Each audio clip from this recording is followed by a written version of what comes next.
Antes de empezar la lección de hoy, entonces, ¿qué tal si decimos en voz alta nuestro texto para memorizar? Salmo, ¿cuánto era? 20, versículo 7. ¿Lo decimos juntos? A ver. Estos confían en carros y aquellos en caballos, mas nosotros, del nombre de Jehová nuestro Dios, tendremos memoria. Amén.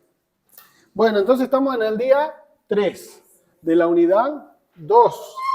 Y el tema de hoy es que Dios toma la iniciativa. Siempre Dios toma la iniciativa. Cuando Dios nos revela su actividad, Él nos está invitando a que nosotros nos unamos a Él. En toda la Biblia, Dios es el que toma la iniciativa. Cuando viene una persona, siempre se revela a sí mismo y su actividad. Esa revelación es siempre una invitación para que el individuo ajuste su vida a Dios. Ninguna de las personas a quienes Dios encontró pudieron seguir siendo las mismas después de ese encuentro. Todas tuvieron que hacer grandes ajustes en su vida para andar obedientes a Dios. Dios es el soberano Señor. Yo trato de mantener mi vida centrada en Dios porque Él es quien marca el paso. Siempre es Él quien toma la iniciativa para realizar lo que quiere hacer. Cuando usted tiene su vida centrada en Dios, incluso los deseos de hacer las cosas que le agradan a Dios proceden de la iniciativa de Dios en su vida. Ahí está el versículo de Filipenses, ¿no? Capítulo 2, versículo 3, que dice: porque Dios es el que en vosotros produce así el querer como el hacer por su buena voluntad. Y acá ya nos da una pauta, de que nosotros a veces nos arrojamos ese mérito, ¿no? De decir, yo tuve la iniciativa, yo tuve las ganas de hacer esto, cuando es algo bueno, cuando en realidad la Biblia dice que es Dios que lo produce. Entonces, siempre llegamos al mismo punto, que el ser humano no tiene mérito, sino que es Dios el que nos usa. Mientras más nosotros busquemos que Él nos use, Él lo va a hacer, siempre y cuando nosotros, en nuestro interés final, sea que Él reciba toda la gloria, ¿cierto? Y que Él haga su voluntad, Él lleve a cabo los planes que Él quiere hacer. ¿Qué ocurre a menudo cuando vemos a Dios obrando? De inmediato nos volvemos egocéntricos en lugar de centrarnos en Dios. De alguna manera debemos reorientar nuestra vida hacia Dios. Debemos aprender a ver las cosas desde su perspectiva. Debemos permitir que Él desarrolle su carácter en nosotros y que nos revele sus pensamientos. Solo entonces podemos tener la perspectiva correcta. Si tiene su vida centrada en Dios, inmediatamente la pondrá junto a su actividad. Cuando observe a Dios obrando a su alrededor, su corazón brincará y usted dirá: gracias, Padre, por permitirme participar allí donde tú estás. Cuando estoy en medio de la actividad de Dios y Dios me abre los ojos para permitirme ver dónde está Él obrando, siempre doy por sentado que Dios quiere que me una a Él. Y acá tenemos la primera pregunta que nosotros tenemos que marcar con ahí en el cuadrito, hacer una marquita en las alternativas que correspondan, ¿no? Pero en la primera pregunta, antes de eso, dice: ¿quién toma la iniciativa para que usted sepa y haga la voluntad de Dios? ¿Quién toma la iniciativa? ¿Lo hago yo o lo hace Dios?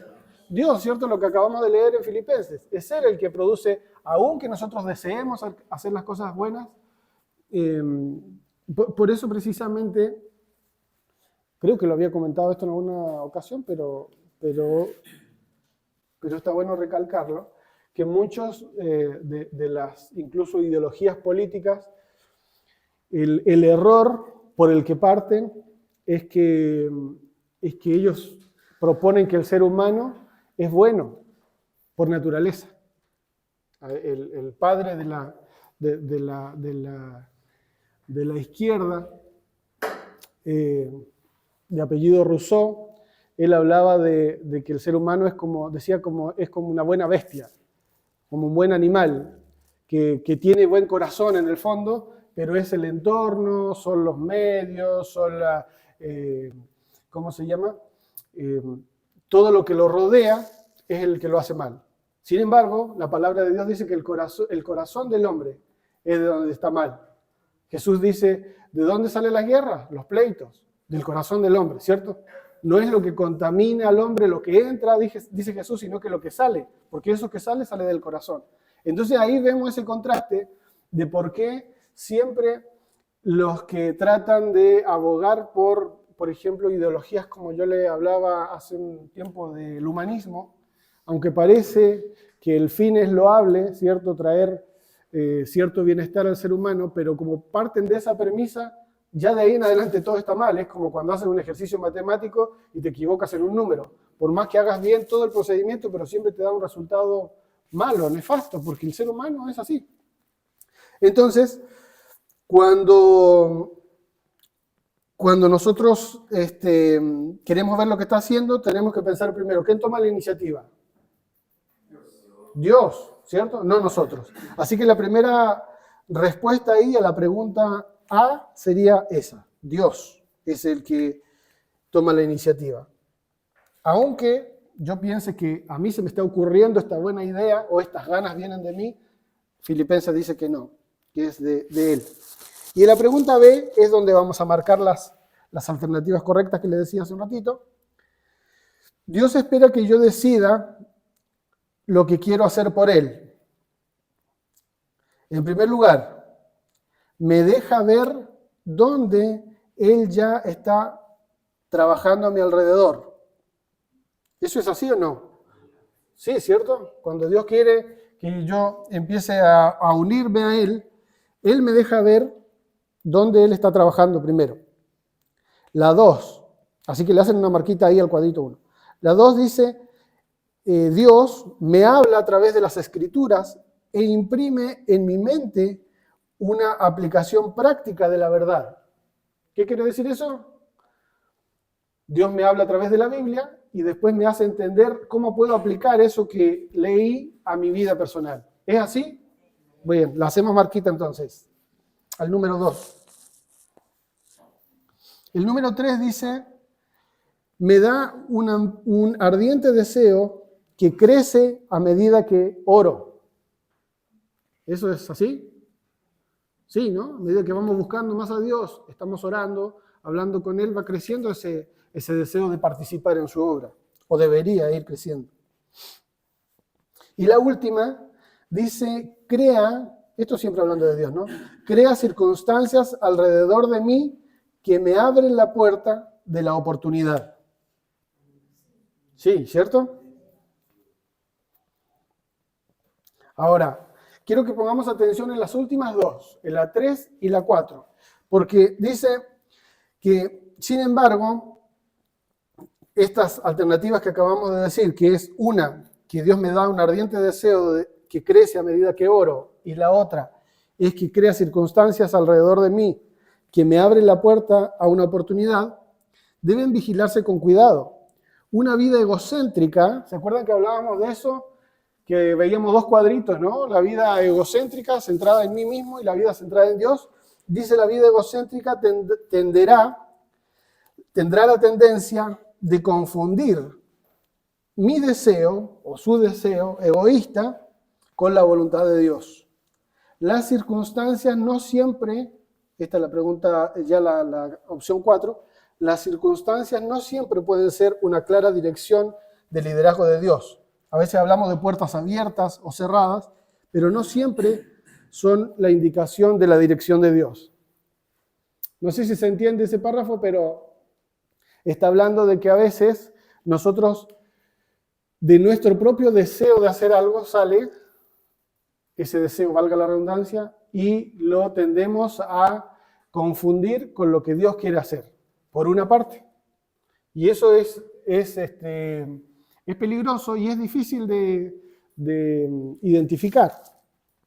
Y por otro lado, las circunstancias no siempre son las cosas, la forma en la que Dios nos habla. cuando hablamos de puertas abiertas o cerradas. Porque nosotros de repente decimos, bueno, si esto es de Dios, que pase esto. Y muchas veces pasa eso, pero no es la voluntad de Dios.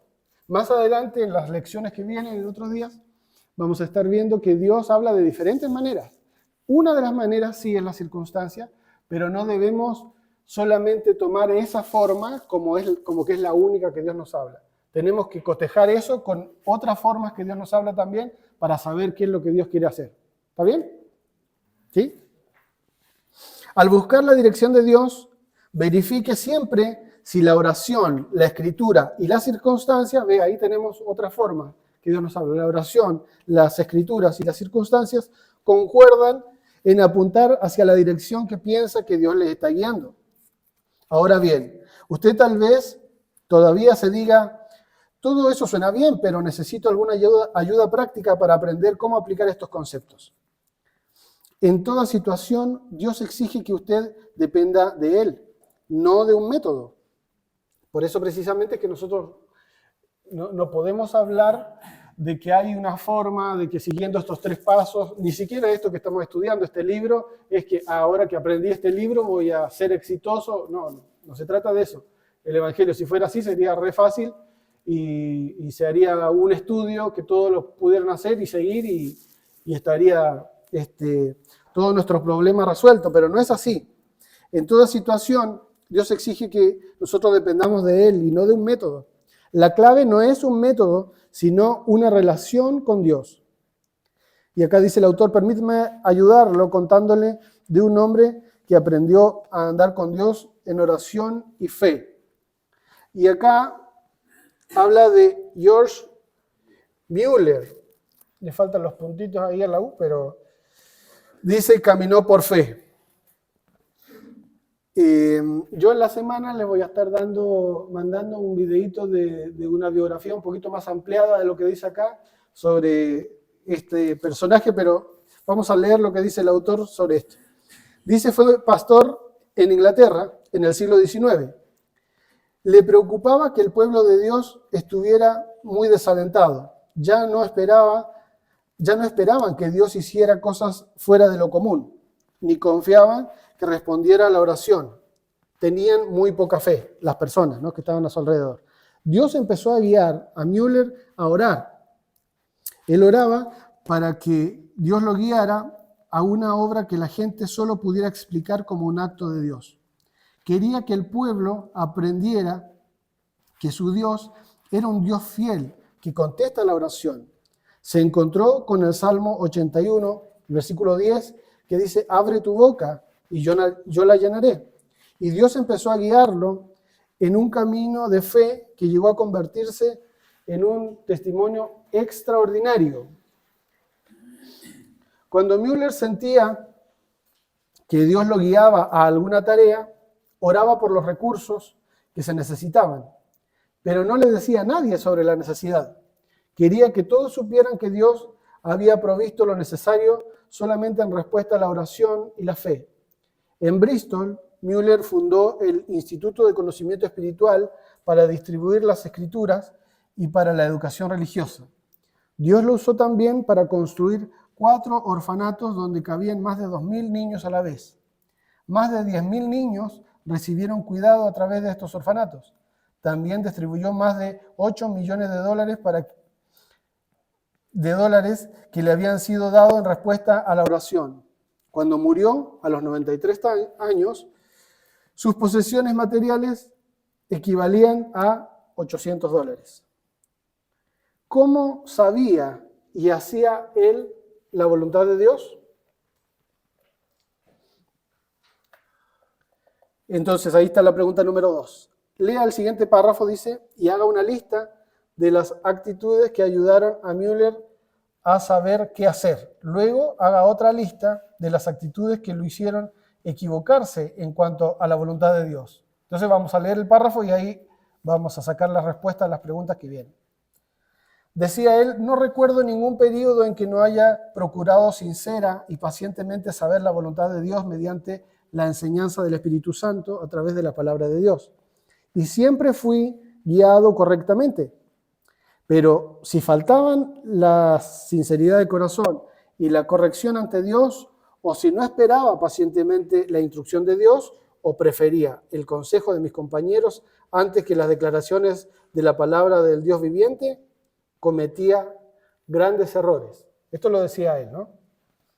Entonces ahí viene la pregunta. En la A, ¿qué ayudó a Müller a saber la voluntad de Dios? En el párrafo que acabamos de leer, dice, la enseñanza del Espíritu Santo sería la respuesta a través de la palabra de Dios. Así que escríbale ahí, esa es la A.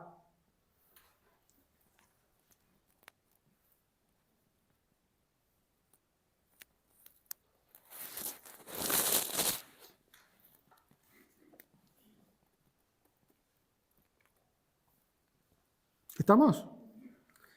La enseñanza del Espíritu Santo, entonces, a través de la palabra de Dios. Esa es la respuesta de la pregunta A.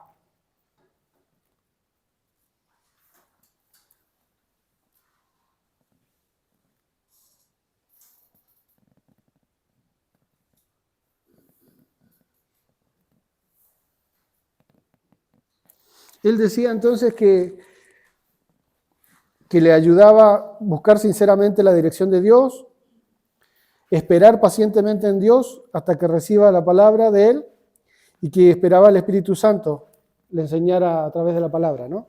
Esas son las cosas que a él le ayudaban a saber la voluntad de Dios. Ahora la pregunta B dice, ¿qué lo llevó a cometer errores? De acuerdo a lo que leímos. Y varias cosas, ¿no? Él decía, en primer lugar, falta de sinceridad del corazón. Eso, la falta de corrección ante Dios. Decía seguir el consejo de los hombres, ¿no? De los amigos. Y también la impaciencia para esperar en Dios. Él decía, esas son cosas que me llevaron a cometer errores. Que nosotros muchas veces podemos identificarnos en alguna de estas cosas, ¿no? De poner a veces, es más fácil escuchar a otra persona que ir a buscar la voluntad de Dios. Yo me acuerdo hace un tiempo, un amigo me decía, pero ¿cómo puedo aprender más de Dios? Yo le decía, tienes que leer, buscar la palabra. Me decía, no, pero es que a mí no me gusta mucho leer. Y como que siempre venía a preguntarme cosas. Y no, pero algo que pueda escuchar cuando voy en el auto. Y yo le decía, sí, puedes escuchar música, música cristiana, puedes escuchar predicaciones, pero hay una dimensión individual que es cuando Dios nos habla y es cuando estamos nosotros frente a su palabra. Y la palabra está escrita, o sea, como lo decíamos la otra vez, ¿no? Si hubiese Dios dejado una serie de Netflix, hubiese sido entretenido, pero la palabra escrita es lo que Él nos dejó y ahí tenemos que buscar. Y eso va más allá de que a uno le guste leer o no. A uno le puede gustar leer porque te gusta la poesía, porque te gustan las novelas. Eso es una cosa. Ahora, cuando te das cuenta que hay un lugar específico donde puedes buscar a Dios, que es el que trae todo el renuevo a tu vida, que te da vida eterna, ahí no te importa si te gusta leer o no. Vas y lo buscas, ¿no? Entonces, seguimos. Lo siguiente es un resumen de la manera en que él entraba, o sea, está hablando de Müller, entraba en una relación de corazón con Dios y así aprendió a discernir la voz de Dios. En primer lugar, dice, busco al principio poner mi corazón en tal estado que no tenga voluntad propia respecto a un asunto dado. 9 veces de cada 10 los problemas empiezan allí. 9 veces de cada 10 las dificultades son vencidas cuando nuestro corazón está listo para conocer la voluntad de Dios. Yo quiero detenerme ahí en ese punto, que me parece que es muy importante que nosotros tengamos en cuenta que a veces nos pasa lo contrario de lo que él está hablando. Nosotros a veces nos acercamos a la palabra de Dios con una idea ya preconcebida. Y esto es muy común, sobre todo los que llevamos más años en la iglesia, parece que nos pasa más frecuentemente. Tenemos un pensamiento y vamos a buscar versículos bíblicos para nosotros respaldar nuestra posición, no para buscar lo que Dios dice. Y eso es peligroso porque a veces es para engañar a otros. No digo que lo hagamos conscientemente, pero en eso estamos siendo deshonestos con otros y también con nosotros. Y lo que dice acá el autor es acercarme a Dios con la mente y con el corazón dispuesto a que Él sea el que me hable. No yo a tener una idea ya preconcebida e ir a buscar argumentos para que mi punto de vista tenga razón. ¿Se entiende esa diferencia? Bien. El punto 2 dice, habiendo hecho esto, no dejo el resultado a las emociones o a la simple impresión. De hacerlo, me expongo a grandes engaños. Acordémonos lo que dice ahí el profeta Jeremías, capítulo 17, verso 9, que dice que engañoso es el corazón, más que todas las cosas.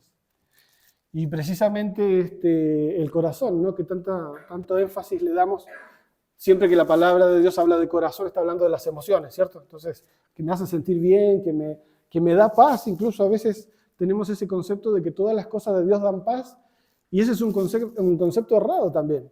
Pues no todas las cosas dan paz todo el tiempo.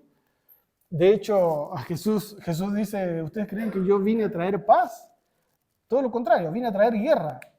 O sea que hay cosas que ni siquiera con nuestras percepciones, por eso está buena la palabra que usa ahí, nuestras percepciones nos pueden servir como una unidad de medir si algo viene de Dios o no. Porque aún esas emociones pueden ser engañosas para nosotros. El punto 3 dice, busco la voluntad del Espíritu de Dios a través de la palabra de Dios y en conexión con esta. El Espíritu y la palabra deben combinarse. Si miro solamente el Espíritu sin la palabra, también me expongo a engañarme. Si el Espíritu de verdad, que es el Espíritu Santo, nos guía, lo hará de acuerdo con las Escrituras y nunca al contrario. El punto 4. Después tomo en cuenta las circunstancias providenciales. ¿A qué se refiere esto? A cosas sobrenaturales, hechos que no podrían ser de otra manera. Nosotros a veces le decimos a esto coincidencias, ¿no? Pero dice él, yo tomo en cuenta también eso, ya como cuarto paso, no como primero. A menudo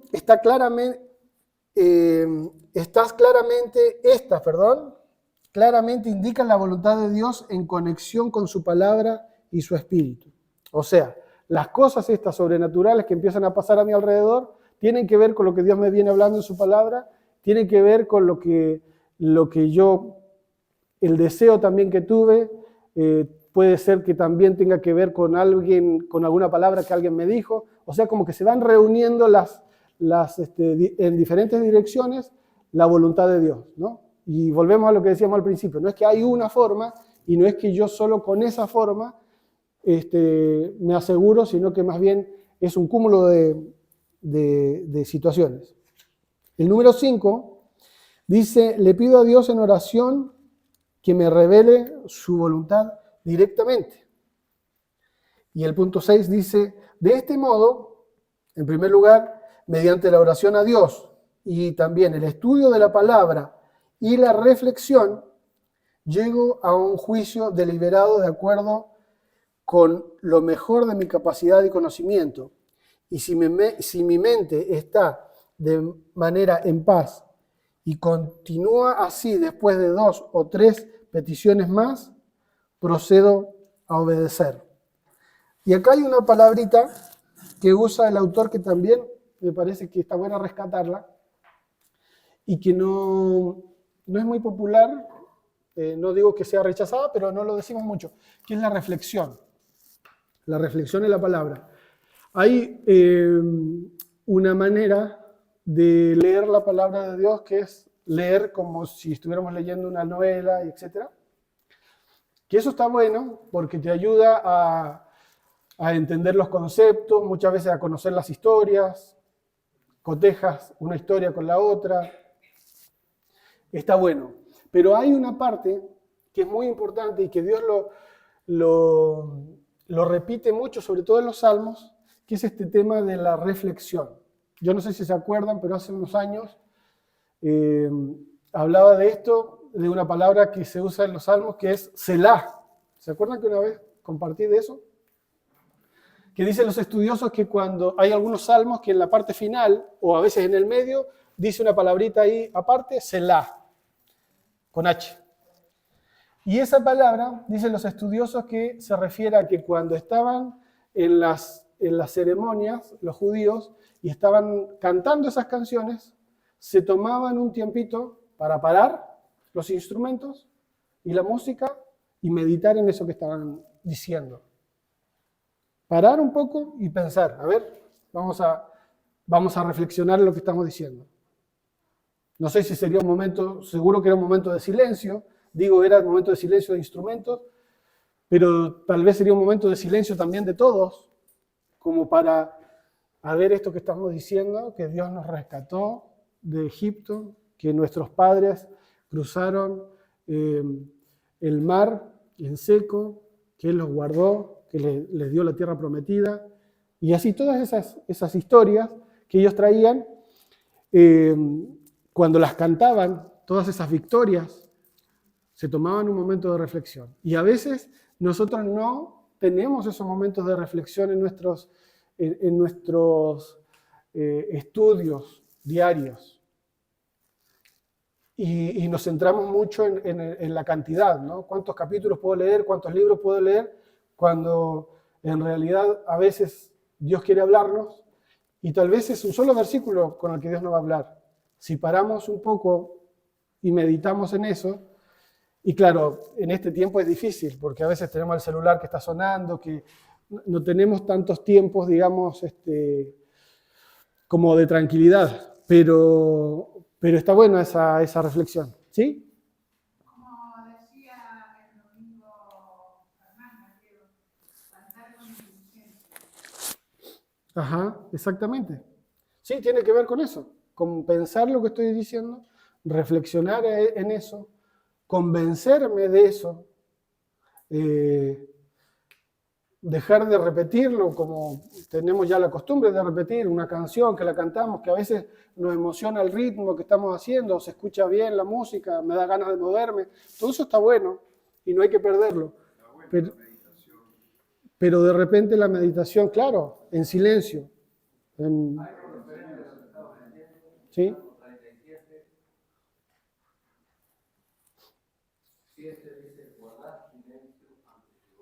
Exactamente. Y hay otro verso que dice, cuando te acerques a Dios, acércate más para oír. ¿Cierto? O sea, habla de guardar silencio un poco y también hay un montón si se dan cuenta, hay un montón de versículos y consejos de Dios respecto a eso. Y por eso digo, no lo hablamos mucho, no lo decimos mucho, pero está bueno de repente tenerlo en cuenta, sobre todo para nuestros momentos devocionales personales, digamos, ¿no? Tal vez en las reuniones que hacemos no es muy práctico, tal vez, ¿no? Por un montón de cosas, porque hay chicos corriendo, porque viene gente que no es cristiana, porque tenemos un programa que queremos completar, no tiene nada de malo, pero tal vez sí una aplicación muy personal podemos hacerla en nuestros devocionales diarios, de repente no pensar en la cantidad, sino que si Dios me está hablando en una parte, parar ahí y de repente, si es necesario, cerrar los ojos. Hay gente yo he escuchado gente que aconseja poner, por ejemplo, música de fondo cuando uno ora o cuando hace sus devocionales. Digo, si eso te ayuda a concentrarte más, genial. En mi caso, que soy músico, es todo lo contrario. A mí me distrae porque yo empiezo a escuchar, mira, qué lindo acá, qué lindo lo que hizo acá el piano, y ya me olvido lo que estaba leyendo. Entonces, a mí no me sirve. Pero digo, si hay otra persona que sí le sirve, como de concentración, para meditar en lo que está leyendo, para meterse más, Genial. Esas son cosas personales que cada uno tiene que buscar su manera. En el fondo, nuestro interés es conocer más a Dios y acercarnos más a Él, ¿cierto?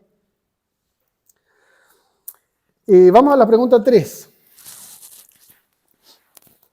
Dice, marque la respuesta correcta en las preguntas que siguen. ¿Cómo empezaba Müller su búsqueda de la voluntad de Dios? Y acá les doy las alternativas. La 1 es, trataba de decidir lo que él quería hacer por Dios. ¿Eso era así o no? No, ¿cierto?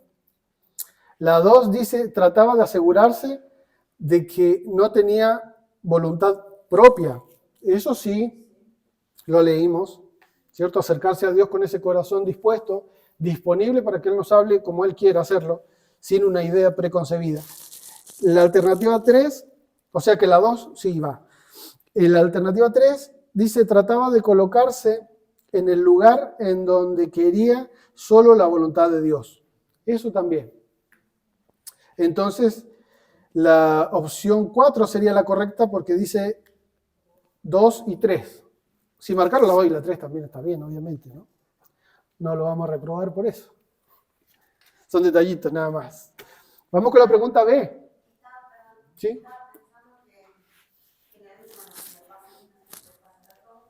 Cuando uno ora con una intención, nosotros le decimos interceder, ¿no? Porque tenemos como una petición o un deseo en tu corazón, que no es un mal deseo, pero como que uno va en oración buscando algo, pidiéndole a Dios una cosa. Y esto que dice que Él va, lo primero que trata de hacer es no tener voluntad propia, es poder decir, bueno, yo tengo esto me preocupa, pero vengo delante de vos para no pedirte nada y que sea tu voluntad, no sé, es como te cambia la perspectiva completamente, ¿no? Arrodillarte para pedir por unas cosas que no. O claro, o algo que específicamente tú quieres que suceda de esa manera, cuando como que a eso tendemos a pensar como que Dios no se le había ocurrido esa buena idea que a mí se me ocurrió. Entonces, Señor, mira, ¿por qué no lo haces así mejor? Que así va a quedar genial esto. Como si el Señor no supiera el futuro. Por eso a veces me parece que una de las cosas más, yo lo atribuyo a esto, ¿no?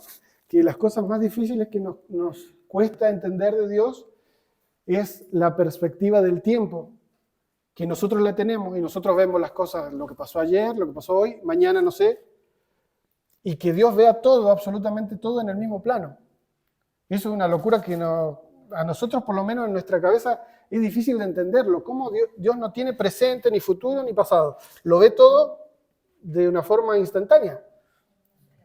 Entonces, claro, nosotros como no sabemos el futuro, o queremos que pase tal o cual cosa porque pensamos que así va a resultar bien, pero Él, que ya sabe cómo va a resultar esto porque ve todo hasta el final, tiene todo en su control. Y a nosotros nos cuesta entregar ese control porque no lo entendemos. Esa perspectiva de Dios. ¿Sí? Él aún escucha nuestros pensamientos. Absolutamente. Aparte, cuando Él mismo oró, dijo, si no se haga tu voluntad, mi voluntad sino la tuya. Imagínate, si eso lo dijo Jesús, ¿cuánto más nos toca a nosotros? La pregunta B, ¿qué cosas dijo Müller que podían guiarlo a engañarse o llevarlo a direcciones falsas? La respuesta, o sea, la alternativa 1 es fundamentar sus decisiones solo en sus sentimientos. Sí, ¿no? Esa era una de las cosas que podía tener de peligroso, de llevarlo a direcciones falsas. La otra es seguir sus propias impresiones. También, ¿no?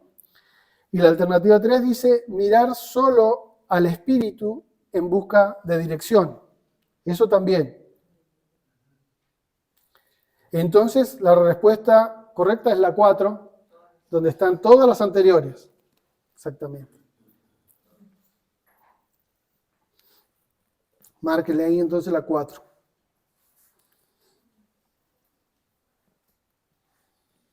¿En cuál de las siguientes, esta es la B, la C, digo, en cuál de las siguientes relaciones buscaba Müller concordancia? 1.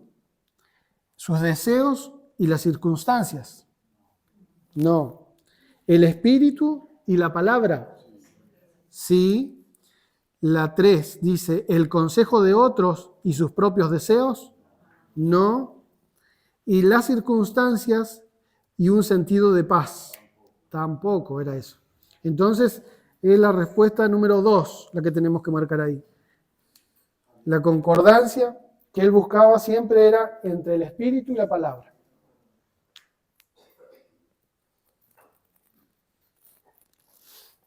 Llegamos a la D, que dice cuál era la prueba final por la cual Müller decidía en cuanto a la voluntad de Dios. La alternativa 1 es, identificaba si la puerta estaba abierta. No. Le preguntaba a un pastor lo que pensaba sobre el asunto. Tampoco. Avanzaba de acuerdo a su intuición para ver si resultaba. Tampoco era esa. Y la 4, usaba la oración, el estudio bíblico y la reflexión para encontrar paz duradera en cuanto a la dirección propuesta. La 4, ¿no?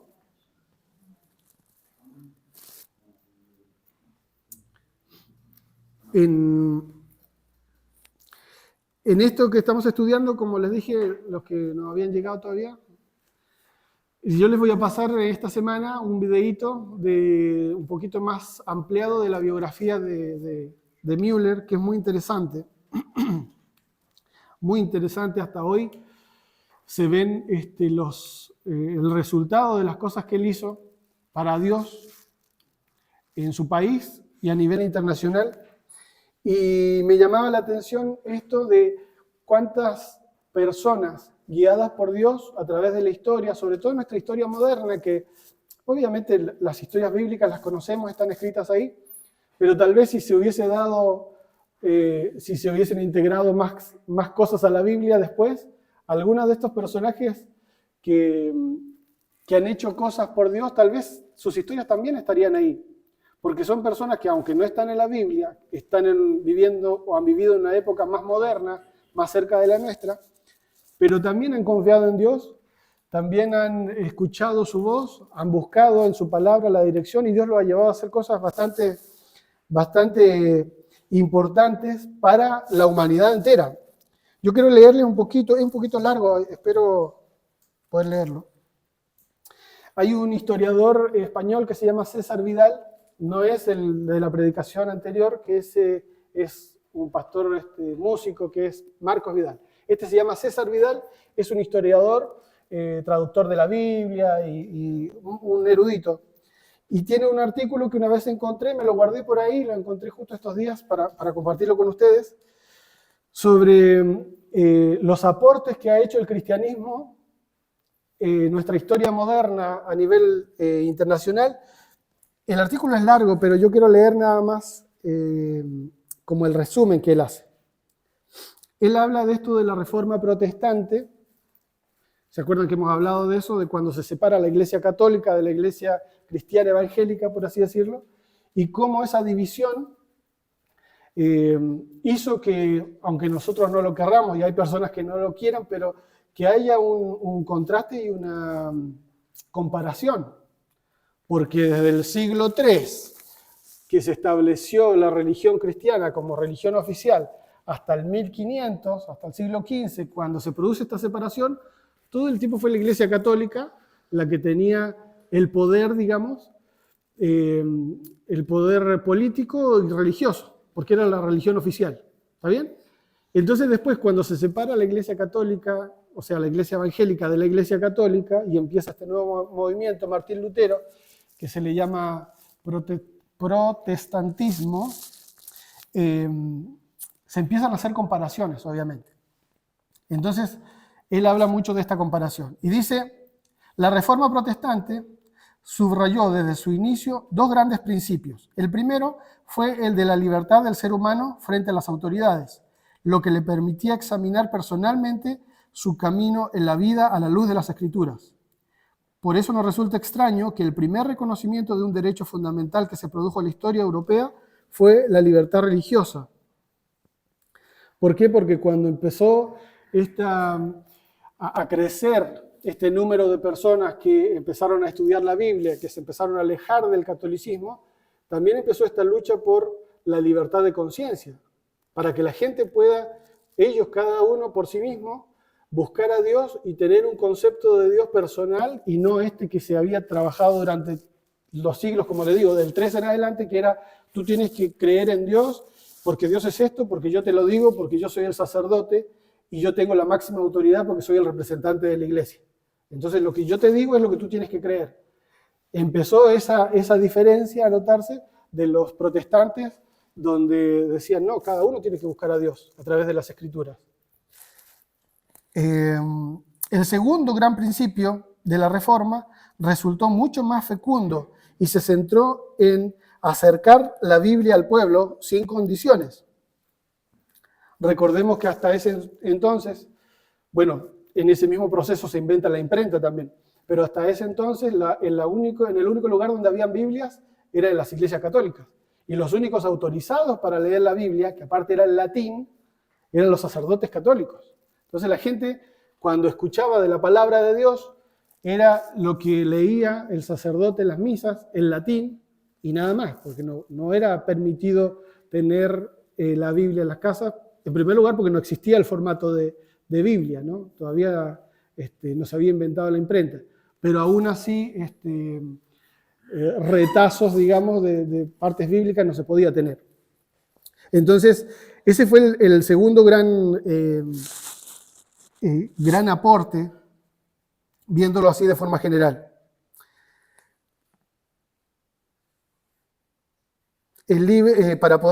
Para que la gente pueda leer el libro en una religión que más que nunca era la del libro, el regreso a un líder social igualitario, meritocrático, el inicio de la investigación científica, todo esto son avances que se empezaron a dar, el inicio de la investigación científica moderna y las bases para la democracia, que dada la situación de caída del ser humano, solo podía basarse en una división y limitación de poderes y el control estricto de los gobernantes. O sea, estos mismos pensamientos de estos reformadores después empezaron incluso a atacar este sistema de organización política, que dijeron, vamos a hacer un sistema donde hayan poderes diferentes y que entre ellos se contrapesen, para que no haya una sola persona que tenga toda la autoridad, porque esto seguro que va a ser una tiranía. Pero siempre pensando en esto que les decía hace un rato, de tener la base de que el ser humano es pecador y está siempre inclinado hacia el mal. Partiendo de esa base, ¿no? Las causas, no solo eso, sino que las causas como la defensa de los indígenas, la lucha contra la esclavitud, las primeras leyes sociales contemporáneas, la denuncia del totalitarismo, no hubieran sido nunca iniciadas sin el impulso del cristianismo. No debe por ello sorprender que en el siglo XX haya sido el que ha contemplado un número mayor de encarcelamientos, maltratos y ejecuciones de cristianos por encima de cualquier otro periodo de la historia. Tanto en los campos de exterminio de Hitler como en la Unión Soviética intentaron, aunque en vano, acabar con una fe a la que veían con razón como un oponente radical de sus respectivas cosmovisiones. Sin duda, los aportes del cristianismo a la cultura occidental han sido grandiosos a lo largo de sus casi 2000 años de existencia. Sin embargo, solo podemos captar algo de su extraordinaria importancia cuando tratamos de imaginar lo que hubiese sido un mundo sin el cristianismo y observamos los resultados obtenidos por otras culturas. Asimismo, el cristianismo no ha logrado a lo largo de casi 2000 años imponer sus puntos de vista de una manera total.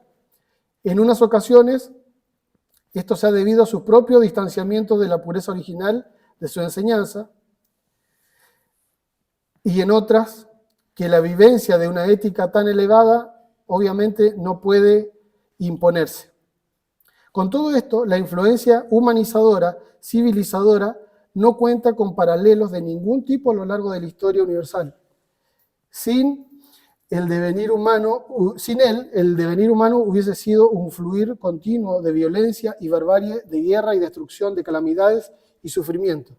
Con él se ha visto acompañado el gran drama de la condición humana de progreso y justicia, de compasión y cultura. Todas estas circunstancias, al fin y a la postre, hallan su explicación en las peculiaridades características del cristianismo como la religión que se diferencia de manera ostensible de las otras. El filósofo español Manuel García Morente lo expresó de una manera elocuente al describir su visión repentina e inesperada de Jesús. Dice este filósofo español: ese es Dios, que entiende a los hombres, que vive con los hombres, que sufre con ellos, que los consuela, que les da aliento y que les trae la salvación. Si Dios no hubiese venido al mundo, si Dios no se hubiera hecho hombre en el mundo, el hombre no tendría salvación, porque entre Dios y el hombre habría siempre una distancia infinita que jamás podría el hombre franquear. Dios hecho hombre, Cristo sufriendo como yo, más que yo, muchísimo más que yo. A ese sí que lo entiendo y ese sí que me entiende. Eso decía el filósofo español. Entonces, a lo que iba con este comentario final, que ya estamos terminando, era que todas estas personas todos estos avances y cosas que, como dije, lo tomé nada más de un resumen para no hacerlo muy largo, pero él en el artículo lo detalla mucho más. Podemos hablar nosotros de las creaciones de universidades, la misma Cruz Roja, en la lucha en Estados Unidos, por ejemplo, de las personas de color, ¿cierto? Contra el racismo, en los años 50, que el líder que llevaba a cabo esa lucha era un pastor cristiano precisamente. Todo eso ha sido contribuido por el cristianismo, no porque nosotros seamos buenos, sino porque hemos extraído de ahí, de la palabra de Dios, los principios fundamentales para ver cómo Dios nos ve a nosotros también y para, de alguna manera, buscar la dignidad del ser humano a través del respeto y del amor y de la convivencia entre nosotros mismos, ¿no? Considerándonos a nosotros iguales o, como dice la palabra de Dios, superiores, incluso prefiriéndonos en honra a otros antes que a nosotros mismos. Así es que quería terminar con esto, nada más, y como resumen entonces del día, podríamos decir que cuando Dios se nos revela su actividad, nos está invitando para que ajustemos nuestra vida a Él y nos unamos a Él en su obra, ¿cierto? Ese puede ser un punto como resumen del día de hoy. Segundo punto, al principio siempre procuremos poner nuestro corazón en un estado tal que no tenga una voluntad propia en relación con un asunto dado, sino que busquemos primero lo que Dios quiere hacer o decirnos. Tercer punto, no dejamos el resultado a nuestros sentimientos o impresiones. Y como último punto, buscamos la voluntad del Espíritu de Dios a través de la palabra de Dios o en conexión con ella. Muy bien. Ahí estamos entonces. No sé si alguien tiene algún comentario, algún testimonio quiera compartir.